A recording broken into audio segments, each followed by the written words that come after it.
तो बड़ी खबर आपको बता दें कि प्रणब मुखर्जी की बेटी शर्मिष्ठा मुखर्जी को अब राष्ट्रीय प्रवक्ता कांग्रेस में बना दिया गया है। बड़ी खबर हम आपको बता रहे हैं, प्रणब मुखर्जी की बेटी हैं शर्मिष्ठा मुखर्जी, जिन्हें अब जो है प्रवक्ता बना दिया गया है। दिल्ली महिला कांग्रेस कमेटी की अध्यक्ष थी और प्रणब मुखर्जी की बेटी हैं, राष्ट्रीय प्रवक्ता बनाया गया है उनको। दिल्ली प्रदेश कांग्रेस मुख्य प्रवक्ता भी रह चुकी हैं और दिल्ली महिला कांग्रेस कमेटी की अध्यक्ष भी रही हैं शर्मिष्ठा। तो पूर्व राष्ट्रपति प्रणब मुखर्जी की बेटी शर्मिष्ठा मुखर्जी को अब राष्ट्रीय प्रवक्ता कांग्रेस में बना दिया गया है। प्रदीप कुमार हमारे संवाददाता हमारे साथ जुड़ गए हैं। प्रदीप, कह सकते हैं प्रमोशन किया गया है, अब सिर्फ दिल्ली कांग्रेस तक ही सीमित नहीं है, अब एआईसीसी तक आएंगी वो। देखिए बिल्कुल, और महत्वपूर्ण पद मिला है उनको, राष्ट्रीय प्रवक्ता बनाया गया है शर्मिष्ठा मुखर्जी, जो पूर्व राष्ट्रपति प्रणब मुखर्जी की बेटी हैं और दिल्ली कांग्रेस में वो चीफ स्पोक्स पर्सन थी। जबकि दिल्ली में परिवर्तन हुआ, बदलाव हुआ, शीला दीक्षित ने जब कमान संभाली थी उसके बाद उन्होंने अपनी टीम बनाई थी और शर्मिष्ठा मुखर्जी जो कि दिल्ली महिला कांग्रेस की अगुवाई करती हुई नजर आ रही थी और एक यूनिट बनाकर वो काम कर रही थी। दिल्ली में काफी सक्रिय रही है वो राजनीतिक तौर पर, लेकिन अब उनको केंद्रीय टीम में जगह मिली है।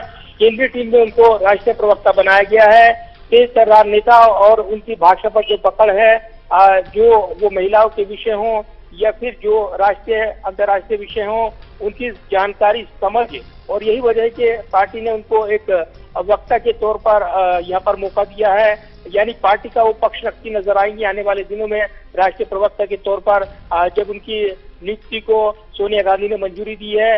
इसके अलावा जो मीरा कुमार जो लोकसभा की स्पीकर रही हैं, उनके बेटे अंशुल को भी राष्ट्रीय प्रवक्ता नियुक्त किया गया है। तो दो नियुक्तियां अभी कुछ देर पहले ही हुई है, कांग्रेस की अध्यक्ष की ओर से, सोनिया गांधी की ओर से। जी, इससे पहले भी प्रदीप बड़ी जिम्मेदारी इनके पास में रही है, दिल्ली महिला कांग्रेस की अध्यक्ष रही हैं, बड़ी जिम्मेदारी रही है, पूर्व राष्ट्रपति की बेटी भी हैं, ये सब भी कोई नहीं भूल सकता है। लेकिन ये भी देखा जाए कि जब ये दिल्ली महिला कांग्रेस की अध्यक्ष थी तब भी विवाद खड़े हुए थे कि आखिर क्या तैयारियां होती हैं, कैसे ये प्रदर्शन करती हैं, इस पर भी कई लोगों ने सवाल तब भी खड़े किए थे। लेकिन अब राष्ट्र प्रवक्ता बना दिया गया है, क्या माना जाए कि आला कमान को इनका कामकाज बहुत अच्छा लगा?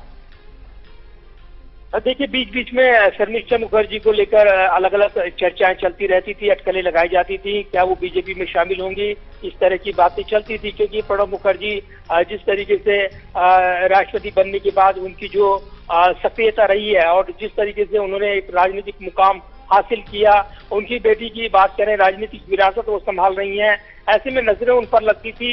कांग्रेस में जो उनको दिल्ली में जिम्मेदारी मिली थी वो उसको निभा रही थी, लेकिन बीच बीच में इस तरह की अटकलें लगाई जाती थी कि राजनीतिक तौर पर उनके कद के मुताबिक पद नहीं मिला है और इसीलिए चर्चाएं चलती थी। लेकिन अब उन चर्चा पर विराम लगाने की कोशिश कांग्रेस की ओर से, और इसीलिए राष्ट्रीय टीम में उनको जगह दी गई है राष्ट्रीय प्रवक्ता के तौर पर। ये भी बड़ा कारण हो सकता है, एक ये भी बड़ा कारण हो सकता है, जब पूरी दिल्ली कांग्रेस सुस्त पड़ी थी, अपने अध्यक्ष को ढूंढ रही थी या लड़ाई लड़ रही थी कि भाई अगला अध्यक्ष कौन होगा, उसके बाद शीला दीक्षित को अध्यक्ष बनाया गया था, उस वक्त भी शर्मिष्ठा मुखर्जी सड़कों पर उतरी थी, प्रदर्शन किया था, चाहे वो नोटबंदी हो, चाहे तमाम ऐसे फैसले हो, वो केजरीवाल सरकार के फैसले हो। भले ही भीड़ नहीं देखने को मिलती थी उस प्रदर्शन में, लेकिन वो अपना काम पूरा करती रहती थी।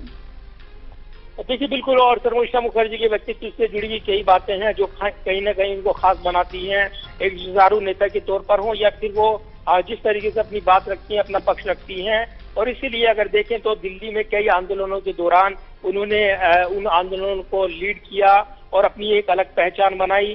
जाहिर सी बात है, ऐसे वक्त जब चुनौतियां बढ़ी हुई हैं और राष्ट्रीय प्रवक्ता के तौर पर उनको अलग अलग मुद्दे पर पार्टी का पक्ष रखना है, तो ऐसे में उनको राष्ट्रीय टीम में जगह दी गई है। दूसरा एक विषय ये भी जोड़कर देखा जा सकता है कि दिल्ली में अब नई टीम बननी है, जिस तरीके से प्रदेश अध्यक्ष पर निगाहें लगी हैं, ऐसे में शर्मिष्ठा मुखर्जी को राष्ट्रीय टीम में लाया गया है, राष्ट्रीय टीम में उनका प्रमोशन हो गया है, वो राष्ट्रीय प्रवक्ता के तौर पर टीम में शामिल कर ली गई हैं। तो दिल्ली में कहीं ना कहीं आप कहेंगे कि दिल्ली में जो टीम बनेगी अब उनके बिना उसमें यानी उनकी कोई भूमिका अब नहीं दिखती है, तो वहां पर नई जिम्मेदारी उनको मिल गई है। अब इसको इससे भी जोड़कर देखा जा सकता है कि दिल्ली में बाहर यानी दिल्ली यूनिट के अलावा अब वो राष्ट्रीय यूनिट में शामिल हो गई हैं और प्रवक्ता के तौर पर कामकाज करती नजर आएंगी। चलिए प्रदीप जी, शुक्रिया आपका तमाम जानकारी के लिए।